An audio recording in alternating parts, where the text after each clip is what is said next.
মিসকার রান্নাঘরে তোমাদের সবাইকে স্বাগত। আজকেও আমি একটা নতুন রকম রেসিপি নিয়ে চলে এসেছি বন্ধুরা। আজকেও একটা আমি ইলিশ মাছ নিয়ে চলে এসেছি। ইলিশ মাছটা একটু ছোট সাইজ, আমি এটাকে 3 পিস করে কেটে ধুয়ে নিয়েছি। এখানে আমি বানাবো ইলিশ মাছের টক ঝাল। দেখুন বন্ধুরা, তার জন্য আমি ইলিশ মাছটাকে একটু ম্যারিনেট করে নেব। দেখুন, অল্প সামান্য লবণ দিয়ে দিলাম, একটুখানি গোলমরিচ দিয়ে দিলাম, আর একটু লেবুর রস দিয়ে দিলাম,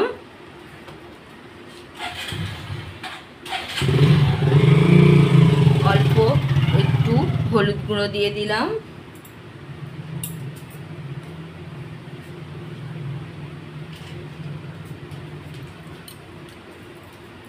আর একটু লঙ্কার গুঁড়ো দিয়ে দিলাম, অল্প সামান্য। আমার মাছটা অল্প তো, তোমরা চাইলে কম বেশি করে নিতেই পারো।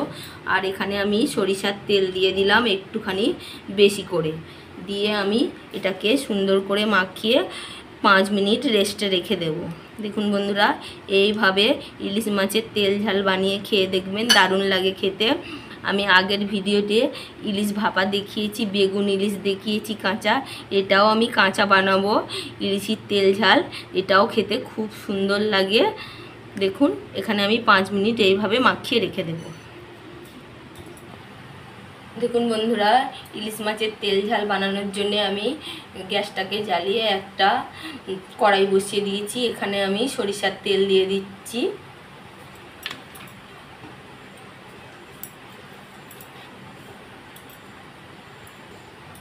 একটা শুকনো লঙ্কা দিলাম, আর কিছুটা কালো জিরে দিলাম। দেখুন বন্ধুরা, এই ইলিশ মাছের তেল ঝালটা খেতে দুর্দান্ত লাগে।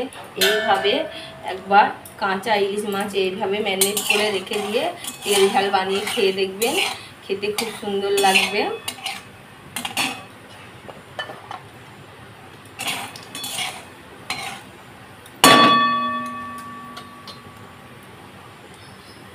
এখানে আমি পেঁয়াজ কুচি দিয়ে দিলাম,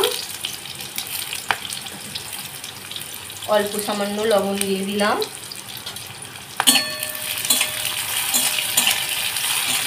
দিয়ে একটু ভালোভাবে ভেজে নেব। দেখুন বন্ধুরা, আমি পেঁয়াজটাকে খুব বেশি করে ভাজবো না, এইভাবে আমি ভেজে নিলাম। এখানে আমি একটু টমেটো কুচি দিয়ে দিলাম,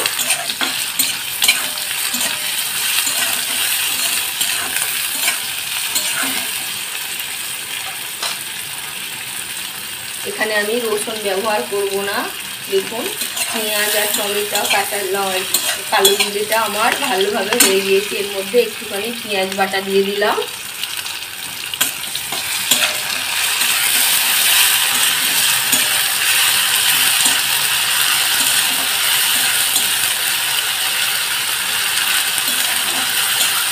দেখুন বন্ধুরা, অল্প সামান্য আদা বাটা দিলাম, একটুখানি কাঁচা লঙ্কা বাটা দিলাম, দিয়ে আমি ভালোভাবে কষিয়ে নেব।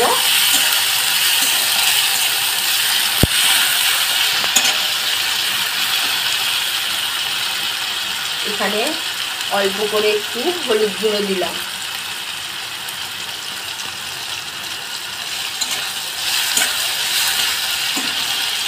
তারপরে আমি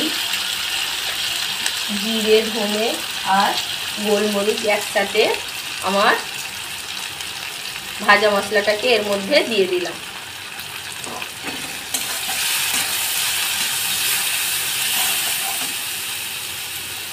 দেখুন বন্ধুরা, এখানে আমি অল্প সামান্য এবার জল দিয়ে দিলাম। দেখুন, অল্প করে আমি জল দিয়ে দিলাম। এখানে আমার মাছের পরিমাণটা অল্প, তো ওই জন্য আমি অল্প সামান্য জল দিয়ে দিলাম। দিয়ে এই আমার ম্যারিনেট করা মাছটাকে এর মধ্যে দিয়ে আমি 10 মিনিট রান্না করে নেব। তারপরে আমি আবার ফিরে আসব। এর মধ্যে আমি বলে দিই বন্ধুরা, এখানে আমি এই মশলার মধ্যেই, ওই মশলার মধ্যে আমি একটুখানি জল দিয়ে ওখানে দিয়ে দেব। ওর মধ্যে অল্প সামান্য জল দিয়ে অল্প সামান্য জল দিয়ে দিচ্ছি, দিয়ে এই মশলা ধোয়া বাটিটাকে ধুয়ে এই মশলা ধোয়া জলটাকে এর মধ্যে এইভাবে আমি দিয়ে দিলাম, দিয়ে একটুখানি আমি ঢাকা দিয়ে দেব।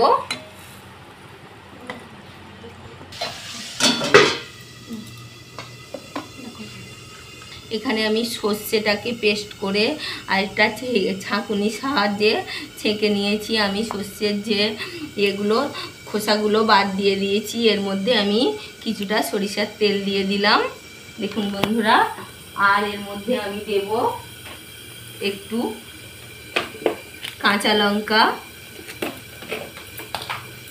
আর দেব কেশরি মেথি। দেখুন বন্ধুরা, এইভাবে আমি দিয়ে দিলাম, দিয়ে আমি এখানে একটুখানি নাড়িয়ে দিয়ে এবার আমি দেখে নেব আমার ওদিকে ইলিশ মাছের তেল ঝালটা কেমন হয়েছে।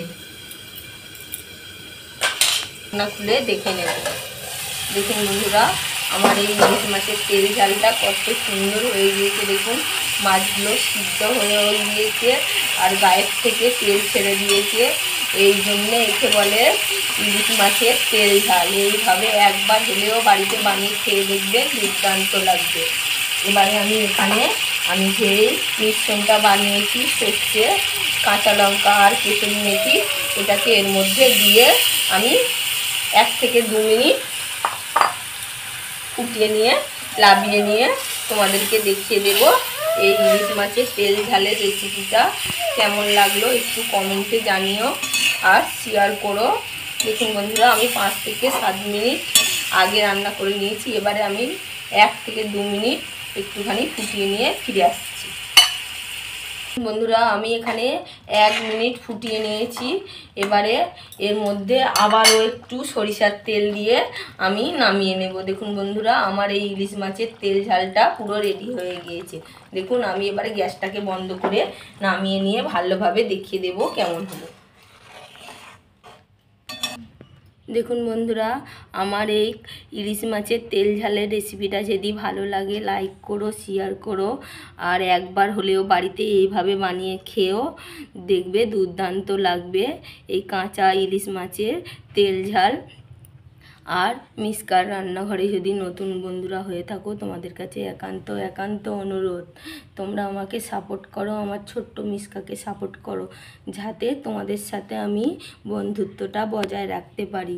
দেখুন বন্ধুরা, আমি তো চাইছি তোমাদের মনের মতন রেসিপি করে ছাড়তে, কিন্তু তোমরা আমাকে সাপোর্ট সেইভাবে করছো না। করো, কমেন্টে জানাও কীরকম রেসিপি তোমরা পছন্দ করবে, আমি সেই হিসেবে বানানোর চেষ্টা করব। সবাই ভালো।